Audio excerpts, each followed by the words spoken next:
You check your phone, swipe through a photo, text someone your location, you scan an item at the checkout and drive home as your GPS recalculates the fastest route. Every single one of these actions relies on quantum physics. Not in some distant lab with cryogenic chambers and particle accelerators. Right here, in your pocket, in the supermarket, under your car's dashboard. Quantum mechanics built the modern world piece by piece, device by device, chip by chip. But most people think of it as abstract theory when it's actually the most practical science humanity ever discovered. 7 things you use right now all depend on behavior that breaks every rule of the world you can see and touch. Your phone holds over 10 billion transistors. Each one switches electrical current on and off billions of times per second. Without quantum physics, there would be no transistor. Without transistors, there would be no computer, no smartphone, no internet. Zero. The transistor was born at Bell Labs in 1947, when John Bardeen, Walter Brattain, and William Shockley were hunting for a solid-state replacement for fragile vacuum tubes. They succeeded by understanding semiconductors through quantum band theory. In classical physics, electrons either conduct electricity or they don't. But in quantum mechanics, electrons occupy specific energy bands separated by forbidden gaps. Silicon has a band gap of 1.1 electron volts. That gap is why silicon conducts only when you apply the right voltage to push electrons from the valence band into the conduction band. This switching behavior became the transistor. Without quantum mechanics, no one could have predicted that germanium, silicon, or gallium arsenide would behave this way. Classical physics says electrons in a crystal lattice should behave like marbles rolling through a grid. Quantum mechanics says electrons behave like waves. Those waves interfere with the periodic structure of the crystal, creating forbidden energy levels. Those forbidden levels are the band gaps. No gaps, no transistors. No transistors, no digital revolution. Modern smartphones pack more than 10 billion transistors into circuits smaller than your fingernail. Each one relies on quantum band structure engineered down to the nanometer. The 1947-point contact transistor won Shockley, Bardeen, and Brattain the Nobel Prize in 1956. By 2025, the semiconductor industry generates over $500 billion annually. Quantum mechanics underpins every cent. Also, this script is researched and factual, using sources from the American Physical Society's publications on the International Year of Quantum Science and Technology 2025. Specifically, their detailed documentation published in June 2024 outlining the United Nations Proclamation, and Physics World's Quantum Technology Highlights from December 2024 covering the latest advances in semiconductor quantum devices and their historical development from Bell Labs through modern fabrication. These aren't generic summaries, but deep archival documentation showing exact dates, exact people, exact breakthrough moments. Now back to the information. Every photograph you take converts light into electrical signals using the photoelectric effect. Albert Einstein explained this in 1905. Light doesn't arrive as continuous waves. It arrives in discrete packets called photons. When a photon hits the sensor in your camera, it kicks an electron loose if that photon has enough energy. Einstein got the Nobel Prize in 1921 specifically for explaining the photoelectric effect, not for relativity. The charge-coupled device sensor in your phone camera lines up hundreds of thousands of tiny light sensors in rows. Each sensor measures light intensity pixel by pixel. The quantum rule is strict. One photon can free exactly one electron. Doesn't matter if the photon has twice the energy needed. You still get one electron. The extra energy becomes heat. This is pure quantum behavior. Classical wave theory predicted that dim light should eventually build up enough energy to free electrons. That's wrong. Dim light just means fewer photons per second. If each photon lacks the threshold energy, no electrons escape no matter how long you wait. Camera manufacturers use this quantum rule to engineer sensors with specific sensitivity ranges. Silicon sensors respond to visible light because silicon's band gap matches photon energies between 400 and 700 nanometers. Infrared cameras use materials with smaller band gaps like indium gallium arsenide. Ultraviolet cameras use wider gaps like gallium nitride. Quantum mechanics dictates which material works for which wavelength. By 2024, smartphone cameras reached resolutions beyond 100 megapixels. Each pixel depends on the photoelectric effect Einstein described 119 years earlier. The quantum efficiency of modern sensors exceeds 90%, meaning 9 out of 10 photons that hit the sensor generate a usable electron. Classical physics couldn't have predicted this technology or optimized it. Every LED in your home, your car dashboard, your TV remote relies on quantum mechanics in reverse. Instead of photons freeing electrons, electrons recombining in a semiconductor emit photons. LEDs are made by sandwiching p-type and n-type semiconductors together.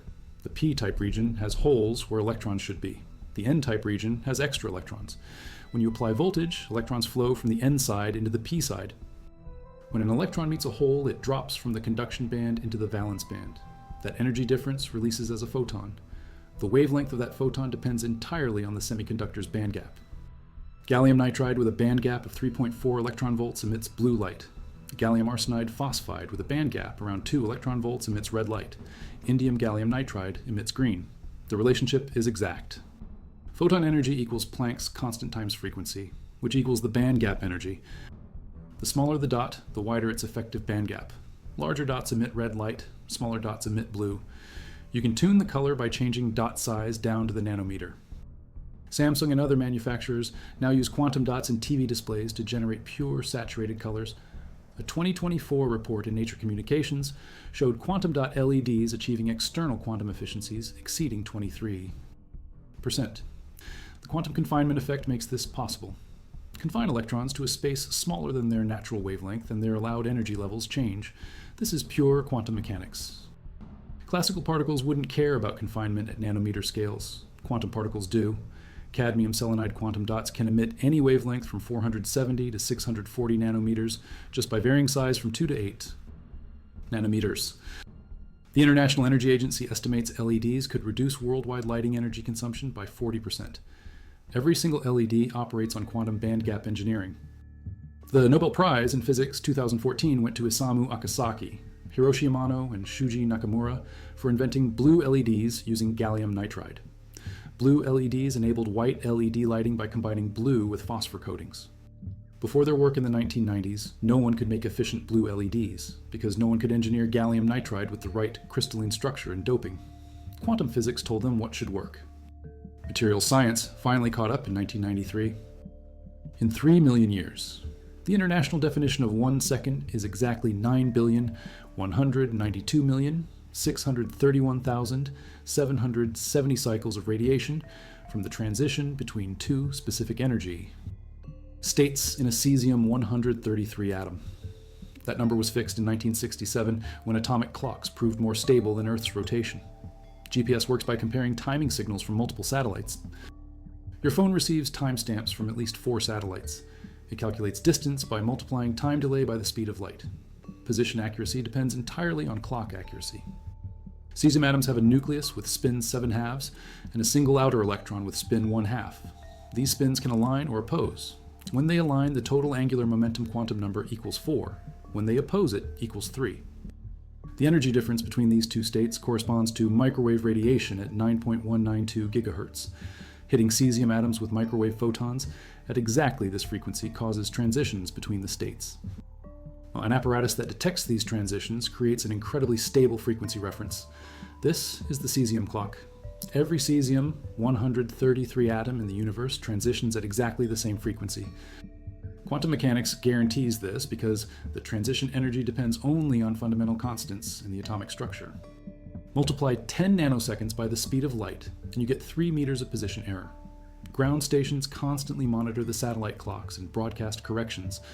Without atomic clocks, GPS would be useless for navigation. At the National Institute of Standards and Technology in Boulder, Colorado, optical atomic clocks using strontium or ytterbium atoms now achieve accuracy at the 10 to the minus 18 level. If 2 such clocks started when the universe began 13.8 billion years ago, they would still agree to within 1 second today. These clocks tick at hundreds of terahertz, over 10,000 times faster than cesium. NIST's quantum logic clock reported in 2019 achieved frequency uncertainty of 9.4 times 10 to the minus 19. The scientific community expects the international second to be redefined using optical clocks by 2030. Or 2034. GPS and all global navigation systems depend on quantum atomic transitions, keeping perfect time.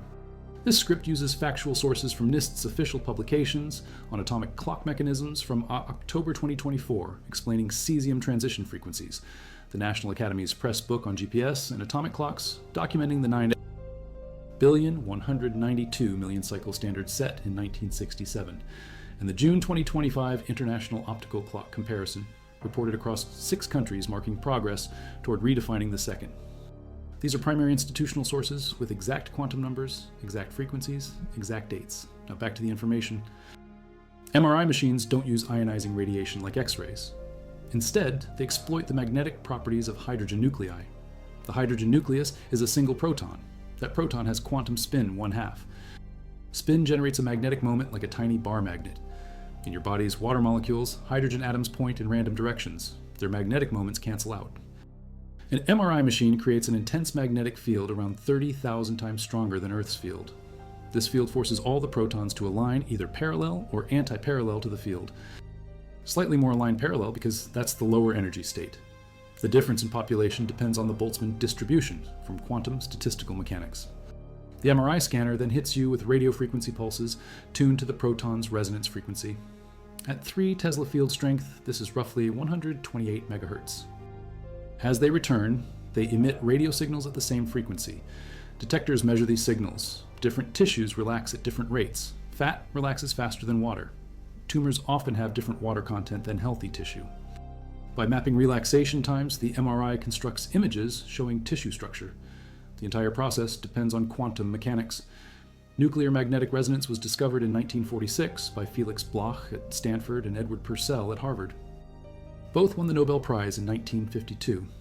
The first MRI scanner was built between 1975 and 1977 at the University of Nottingham by Raymond Andrew following his nuclear magnetic resonance research. The full-body scanner appeared in 1978. Paul Lauterbur and Peter Mansfield won the Nobel Prize in 2003 for developing MRI imaging techniques. Modern MRI machines operate at field strengths from 0.5 to 7 Tesla. Clinical scanners typically use 1.5 to 3 Tesla. The proton's quantum spin, splitting in a magnetic field, is called the Zeeman effect. The energy difference between spin-up and spin-down states equals the product of the proton's gyromagnetic ratio, Planck's constant divided by 2 pi, and the magnetic field strength. This quantum relationship determines the resonance frequency. Without quantum mechanics, no one would have predicted that atomic nuclei act like tiny magnets that flip between discrete spin states when hit with radio waves. Subatomic particles have the quantum property of spin measured in units of Planck's constant. This isn't particles physically spinning like tops. It's an intrinsic quantum angular momentum that has no classical analog. Quantum mechanics allows particles to have half-integer spins like 1/2 or 3/2. This leads to the Pauli exclusion principle in all of chemistry. By manipulating nuclear spins using quantum states of hydrogen called parahydrogen, they can boost the MRI signal by 10,000 to 100,000 times. The Technical University of Munich's QE MRI project reported in 2024 that this quantum technology could improve metabolic imaging for early cancer detection. Hyperpolarization uses the quantum properties of parahydrogen produced at low temperatures. The quantum state of parahydrogen has nuclear spins anti-parallel. Transferring this ordered spin state to metabolic molecules amplifies their magnetic resonance signal. This quantum engineering could revolutionize medical imaging. Every MRI scan today maps quantum spin, states of hydrogen protons one by one to build 3-dimensional images of human tissue. Photovoltaic cells convert sunlight directly into electricity using the quantum photoelectric effect and bandgap engineering. Silicon solar cells dominate the market, representing 95% of modules sold. Silicon has a bandgap of 1.11 electron volts at room temperature. When a photon with energy exceeding 1.11 electron volts hits silicon, it excites an electron from the valence band into the conduction band, creating an electron-hole pair. The electron can flow through an external circuit, generating electrical current. If the photon has less than 1.11 electron volts, the silicon won't absorb it. If the photon has more energy than the gap, say 2 electron volts, only 1.11 electron volts goes into creating the electron-hole pair. The remaining 0.89 electron volts becomes waste heat. This quantum limitation sets the theoretical maximum efficiency for single-junction solar cells. The Shockley-Queisser limit, calculated in 1961, shows that a single-junction solar cell with optimal bandgap of 1.34. Electron volts can reach at most 33.7% efficiency. Silicon at 1.11 electron volts maxes out near 32%. Practical silicon cells achieve efficiencies around 26%. Multi-junction cells bypass this limit by stacking semiconductors with different band gaps. Each layer absorbs different parts of the solar spectrum. Tandem cells using perovskites or gallium arsenide can exceed 40% efficiency. Quantum dots offer another route. Quantum dot solar cells use nanocrystals with size-tunable band gaps. cadmium selenide, quantum dots can be engineered to absorb infrared light, missed by conventional silicon. The solar photovoltaic industry generated over 200 gigawatts of installed capacity in the United States by 2024. Silicon solar cells work because quantum band theory explains how semiconductors absorb photons and generate current. Without understanding band gaps, engineers couldn't optimize cell design. The band gap determines which wavelengths get absorbed and which pass through. Engineers pattern silicon surfaces into pyramids to minimize reflection. They add anti-reflective coatings. They optimize doping profiles.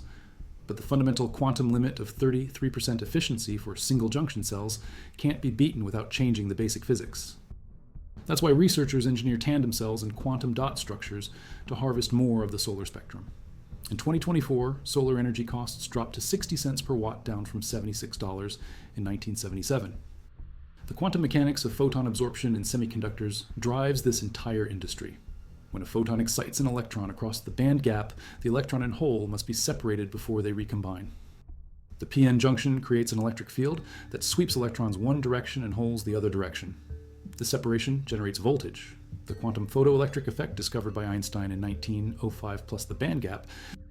Engineering enabled by quantum semiconductor physics makes solar panels possible. Every photon absorbed generates one electron-hole pair, no more, no less. This quantum rule defines how solar cells work and how efficient they can become. Perovskite's solar cells achieved 25% efficiency by 2020 using quantum-engineered band gaps near 1.55 electron volts optimized for the solar spectrum. Every USB flash drive, solid-state drive, and memory card stores data using quantum tunneling. NAND flash memory is the foundation. The memory cell is a modified transistor with a floating gate buried between the transistor channel and the controls. Gate. That floating gate stores charge. Electrons trapped on the floating gate represent a 1. No electrons represent a 0. The floating gate is surrounded by insulating silicon dioxide. Classically, electrons can't cross an insulator because the energy barrier is too high. But quantum mechanics allows tunneling. The electron isn't a particle at a fixed location. It's described by a wave function that extends through space. When that wave function encounters the insulating barrier, it doesn't drop to 0 instantly. It decays exponentially into the barrier. If the barrier is thin enough, around 7 to 10 nanometers, the wave function extends through to the other side. There's a non-zero probability the electron appears beyond the barrier. Electrons tunnel through the insulating oxide onto the floating gate. The Fowler-Nordheim tunneling equation from 1928 describes the current. The tunneling probability drops exponentially with barrier thickness and height. Writing happens in milliseconds. To erase data, the voltage polarity reverses. Electrons tunnel back off the floating gate to the channel. Reading involves checking if the floating gate is charged. Charged gates shift the transistor's threshold voltage. The memory controller measures this shift to determine if the bit stores A1 or 0. The entire read-write-erase cycle depends on quantum tunneling that was discovered in 1920. 7 to explain molecular spectra and alpha particle emission from radioactive nuclei. Dao-Wen Kong and Simon C. at Bell Labs demonstrated the floating gate concept in 1967, showing electrons tunneling through thin silicon dioxide using the Fowler-Nordheim equation. In 1988, Fujio Masuoka at Toshiba invented NAND flash memory. NAND arrays pack billions of memory cells on a single chip. The technology shrunk from 1 micron minimum feature size in 1988 to 15 nanometers by 2015. Modern three-dimensional NAND stacks 64 or more layers vertically. Samsung, Micron, SK Hynix, and others produce NAND with capacities reaching 2 terabytes per chip. The global NAND flash market exceeds $50 billion annually. Enough to hold charge for years. A 7-nanometer oxide barrier allows tunneling with applied voltage, but retains charge for more than 20 years without voltage. Thicker barriers hold charge better, but require higher voltage to tunnel. Thinner barriers tunnel easily, but leak charge too fast. Finding the optimal thickness requires understanding the exponential dependence of tunneling probability on barrier thickness from quantum mechanics. Classical physics says electrons absolutely cannot cross an insulator. Quantum mechanics says they can with calculable probability. That probability depends on the electron's effective mass, the barrier height, the barrier thickness, and Planck's constant. Engineers manipulate these parameters to design reliable memory. Memory cards store thousands of photos. All of this depends on quantum mechanical tunneling discovered 98 years ago. Quantum mechanics predicted barrier penetration theoretically in 1927. George Gamow used it to explain alpha decay in 1928. Friedrich Hund explained molecular bonding using tunneling the same year. By 1967, silicon engineers applied the same physics to memory devices. NAND flash became commercial in the 1990s. Today, quantum tunneling stores trillions of bits of data every second in devices worldwide. Your phone uses it, your laptop uses it, cloud servers use it. Every write operation forces electrons through an insulator using quantum mechanics. Since quantum mechanics was formulated, the American Physical Society notes that transistors, lasers, LEDs, GPS, MRI scanners, solar cells, and flash memory all exist because of quantum theory developed between 1925 and 1930. These aren't speculative future technologies. They're already here. Over 10 billion transistors in your phone, 4 atomic clocks in each GPS satellite, quantum dot displays producing colors purer than any previous technology. MRI machines mapping quantum spins in living tissue. Flash memory tunneling electrons across barriers at nanometer scales billions of times per second. Solar cells engineered using band gaps calculated from Schrödinger's equation. Everyone depends on quantum mechanics being correct. China, Canada, Australia, Japan, and the UK all fund quantum research. But the first quantum revolution already happened. It happened in 1947 with the transistor, in 1962 with the LED, in 1974 with barcode scanning lasers, in 1978 with the MRI scanner, in 1988 with NAND flash memory. McKinsey reported in June 2025 that quantum computing companies generated between $650 and $750 million revenue in 2024 and expect to surpass $1 billion in 2025. But quantum mechanics already generates over $500 billion annually just from semiconductors. Add solar panels, medical imaging, GPS systems, LED lighting, and data storage, the total economic impact exceeds trillions. Classical physics couldn't have predicted any of this. The photoelectric effect contradicted wave theory until Einstein introduced photons. Atomic spectra made no sense until Bohr and others quantized angular momentum. Chemical bonds defied explanation until Heitler in London applied quantum mechanics in 1927. The transistor seemed impossible until band theory from Bloch, Wilson, and others in the 1930s explained semiconductors. Every technology described in this script relies on quantum effects that violate classical intuition. Particles behave like waves. Waves behave like particles. Electrons occupy discrete energy levels. Photons come in quanta. Tunneling lets particles penetrate barriers they shouldn't cross. Spin gives particles magnetic moments they shouldn't have. None of this makes intuitive sense. All of it works. Quantum mechanics is the most successful scientific theory ever measured by the accuracy of its predictions and the economic value of its applications. The theory predicted antimatter in 1928. The positron was discovered in 1932. Quantum electrodynamics predicted the electron's magnetic moment to 12 decimal places. Experiments confirmed it. The quantum Hall effect, discovered in 1980, precisely tests fundamental constants. Quantum mechanics underpins the standard model of particle physics, which describes every force except gravity. The theory works from the Planck scale at 10 to the minus 35 meters to astronomical distances. It describes systems from single atoms to superconductors with billions of quantum particles behaving coherently. Richard Feynman said in 1965 that no one understands quantum mechanics. What he meant is that quantum mechanics doesn't match everyday experience, but engineers understand it well enough to design devices with atomic precision. The semiconductor industry manufactures chips with features below 5 nanometers where quantum effects dominate. Photolithography uses extreme ultraviolet light at 13.5 nanometer wavelength because quantum mechanics determines how photons interact with resist materials. Every step in chip fabrication relies on quantum chemistry, quantum tunneling, quantum band structure, and quantum statistics. The people designing these chips may not philosophize about measurement problems or many worlds interpretations, but they use the mathematical tools of quantum mechanics daily to predict how devices will behave.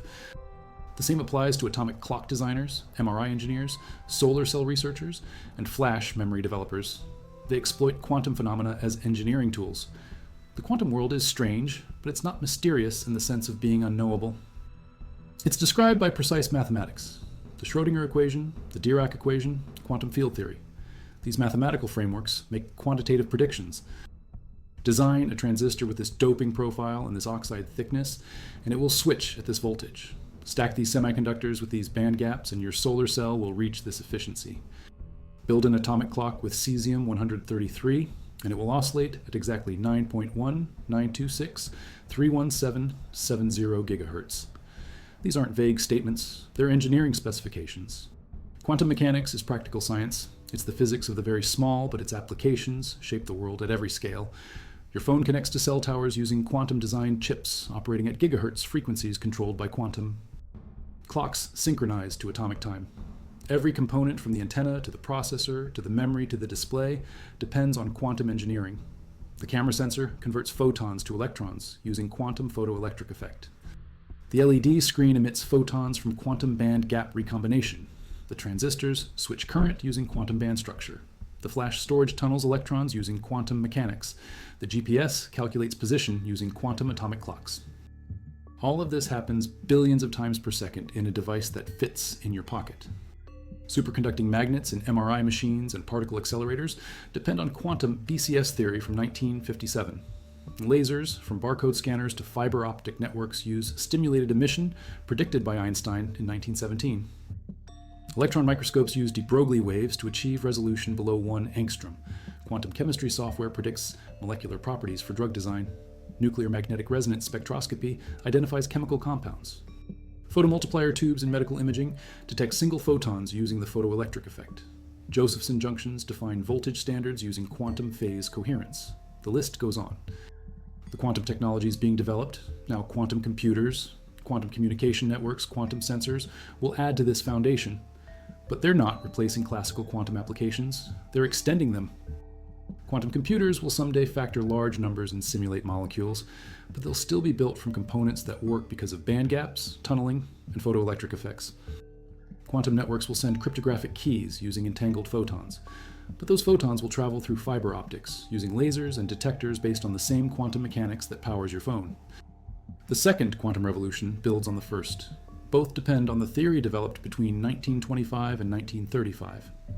Semiconductors in phones and computers operate using quantum mechanics, that atomic clocks keeping internet time rely on quantum transitions, and that MRI machines exploit quantum nuclear spin. These aren't future promises, they're present realities. Physics World's December 2024 report on quantum breakthroughs noted that the Nobel Prize in Physics 2025 recognized superconducting quantum circuits that underpin both quantum computers and quantum sensors. The technology already permeates daily life. Every LED light-saving energy, every GPS satellite triangulating position, every transistor processing data, every solar panel generating power. A report from Nature in June 2024 showed researchers achieved quantum dot LED efficiencies exceeding 23% using inkjet printed layers. McKinsey's Quantum Technology Monitor from June 2025 documented that quantum investments surged with governments announcing over $10 billion in funding in just the first months of 2025. Japan committed $7.4 billion. Spain committed $900 million. Illinois announced $500 million for a quantum park. Singapore invested $222 million. But the quantum technologies being funded now aren't starting from zero. They're built on 7 decades of quantum engineering that already transformed civilization. LEDs enabled efficient lighting, solar cells enabled renewable energy, MRI enabled non-invasive medical imaging, flash memory enabled mobile computing, atomic clocks enabled synchronized communication networks. Everyone depends on quantum mechanics discovered before 1935 and applied to engineering between 1940 and 2000. The first quantum revolution wasn't announced with press releases. It happened device by device, breakthrough by breakthrough, invention by invention across multiple decades as scientists and engineers learned to manipulate quantum phenomena with precision. In 1967, when the second was redefined using cesium transitions, nobody called it a quantum revolution. It was just better timekeeping. In 1974, when the first barcode scanner used a helium neon laser at a Marsh supermarket in Troy, Ohio, nobody called it quantum technology. It was just faster checkout. When Nick Holonyak made the first practical LED in 1962, he was solving an engineering problem. When Fujio Masuoka invented NAND flash in 1988, he was improving memory density. When Raymond Andrew built the first MRI scanner in 1977, he was applying nuclear magnetic resonance to medical imaging. None of these inventors marketed their work as quantum technology. They just used quantum mechanics to solve problems. It's the most useful theory physics ever produced. It explains chemistry, material science, electrical engineering, photonics, atomic physics, nuclear physics, and most of solid-state physics. It provides the mathematical tools to design devices that work exactly as predicted. It enables technologies that create trillions of dollars in economic value. And most people using those technologies never think about the quantum mechanics that makes them possible. They just want their phone to work, their GPS to navigate, their photos to save, their medical scans to be accurate. Quantum mechanics delivers all of that, not through magic, through mathematics, through understanding that particles have wave properties, that energy comes in quanta, that electrons occupy discrete states, that photons obey specific rules, that tunneling happens with calculable probability. These aren't philosophical musings, they're engineering facts. The wave function isn't a metaphor, it's a mathematical function that predicts measurement outcomes. The Schrödinger equation isn't interpretation, it's a differential equation that you solve to find allowed energy levels. Quantum mechanics works. That's why your phone works. That's why your GPS works. That's why your camera, your LED lights, your USB drive, your solar panels, and your MRI scans all work. But the real celebration happens every time you check your phone, every time you scan an item at a store, every time you navigate with GPS, every time you take a photo or watch an LED screen or charge your electric vehicle with solar power or get an MRI scan or save a file to flash memory. You're celebrating quantum mechanics. You're using technology that couldn't exist without understanding the quantum world. On June 26, 1974, Sharon Buchanan scanned the first barcode at a Marsh supermarket in Troy, Ohio. The item was a pack of Wrigley's Juicy Fruit chewing gum. That scanner used a helium neon laser producing coherent red light at 633 nanometers. Lasers work through stimulated emission. Einstein predicted this in 1917. When a photon of exactly the right energy hits an atom in an excited state, it stimulates that atom to emit a second photon identical to the first. Same wavelength, same direction, same phase. This cascades through the laser medium, producing intense coherent light. The word laser stands for light amplification by stimulated emission of radiation. Every step depends on quantum mechanics, the discrete atomic energy levels, the probability of stimulated emission versus spontaneous emission, the population inversion needed to maintain the lasing process. Charles Townes and Arthur Schawlow received the Nobel Prize in 1964 for laser theory developed in the 1950s. Townes had earlier invented the maser in 1954 using microwave stimulated emission. Laser diodes used in modern barcode scanners, fiber optics, CD players, and laser pointers all use semiconductor quantum mechanics. Gallium arsenide or indium gallium arsenide produces infrared light. Gallium nitride produces blue or violet light. The same bandgap physics that runs transistors and LEDs also creates laser light when electrons and holes recombine in a resonant optical cavity. Today, barcode scanners read codes at speeds exceeding 1,000 scans per minute. Fiber optic networks transmit data at terabits per second over thousands of kilometers, all using laser light generated by quantum stimulated emission. Most MRI machines use superconducting electromagnets cooled with liquid helium to 4 Kelvin. At this temperature, niobium titanium wire loses all electrical resistance. Current flows without energy loss. This allows magnets generating 3 Tesla fields to run continuously for years. Superconductivity is a purely quantum phenomenon. John Bardeen, Leon Cooper, and Robert Schrieffer explained it in 1957 using quantum theory. Electrons pair up into Cooper pairs that behave as bosons. These pairs condense into a single quantum state, occupying the entire superconductor. Breaking the Cooper pairs requires energy. Below a critical temperature, no thermal energy exists to break them. The paired electrons flow without resistance. This is BCS theory, named after the 3 physicists who shared the 1972 Nobel Prize. Without superconducting magnets, MRI machines would need enormous amounts of electrical power to maintain magnetic fields. The magnets would generate tremendous heat. Clinical MRI would be impractical. Superconducting technology enabled by quantum mechanics made MRI affordable and widespread. Over 100 million MRI scans are performed worldwide each year. Everyone depends on quantum superconductivity maintaining stable magnetic fields measured in Tesla. The magnets must be extraordinarily stable. Field variations of even a few parts per million degrade image quality. Superconducting coils achieve stability better than 1 part per million over hours. This precision comes from the quantum macroscopic coherence of the superconducting state, where billions of Cooper pairs act as one quantum entity. The quantum physics of semiconductors extends beyond transistors and LEDs. Every integrated circuit relies on precise control of doping. Silicon is doped with boron to create p-type material, or phosphorus to create n-type material. The quantum mechanics of impurity atoms in a crystal lattice determines how these dopants behave. Boron has 1 fewer electron than silicon. It creates a hole in the valence band. Phosphorus has 1 extra electron. It creates an extra electron in the conduction band. The doping levels must be controlled to parts per billion. Modern foundries use ion implantation to place exact numbers of dopant atoms at specific depths. Quantum mechanics predicts how deep the dopants diffuse, how they activate when annealed, and how they affect the band structure. When a photon is absorbed, it creates an exciton, a bound electron-hole pair. The exciton must dissociate before the electron and hole recombine. The binding energy of the exciton depends on the dielectric constant of the material and the effective masses of the electron and hole. In silicon, the exciton binding energy is only 14 millielectron volts. Thermal energy at room temperature easily separates the electron and hole. In organic semiconductors and some quantum dot systems, the exciton binding energy can exceed 100 millielectron volts. Separating the exciton becomes the limiting factor for efficiency. Materials scientists engineer heterojunctions, where the band offsets drive exciton dissociation. This is quantum engineering at the nanoscale. Three-dimensional NAND stacks layers vertically drilling holes through dozens of layers, then depositing the memory cell structure in the holes. Samsung and others have demonstrated over 200 layer devices. At these densities, quantum interference between adjacent cells becomes a concern. Read disturb, write disturb, and program disturb all involve unwanted quantum tunneling affecting nearby cells.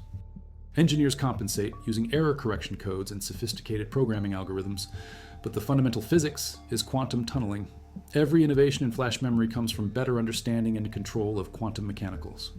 Processes at nanometer scales, the industry projects that NAND will scale to 300 layers and beyond using even more sophisticated quantum engineering. Quantum mechanics enabled the digital revolution not through one breakthrough, but through decades of incremental improvements. Each generation of semiconductor technology shrinks features, increases speed, and reduces power consumption. Gordon Moore noted in 1965 that transistor counts doubled roughly every 2 years. Moore's law held for over 50 years. It only slowed when quantum effects like tunneling and quantum confinement began causing problems at the smallest scales. Now those same quantum effects are being harnessed rather than fought. Gate-all-around transistors wrap the channel completely to control quantum tunneling. Tunnel field effect transistors use quantum tunneling deliberately to switch at lower voltages. The future of semiconductors lies in even more sophisticated quantum engineering. The interconnection of all these quantum technologies creates modern civilization. GPS satellites need atomic clocks. Those clocks need precise frequency references. Those references use quantum transitions. The satellites broadcast timing signals. Your phone receives them. The phone's processor runs on quantum band gap semiconductors. The screen displays using quantum dot or LED technology. The camera captures images using quantum photoelectric conversion. The memory stores data using quantum tunneling. The communications rely on lasers using quantum stimulated emission. Every component depends on quantum physics. The entire system emerges from understanding how particles behave at atomic scales. 7 things you use right now, all powered by the strangest, most counterintuitive, most thoroughly tested scientific theory humanity ever discovered. That's not future technology, that's today, right now, in your pocket.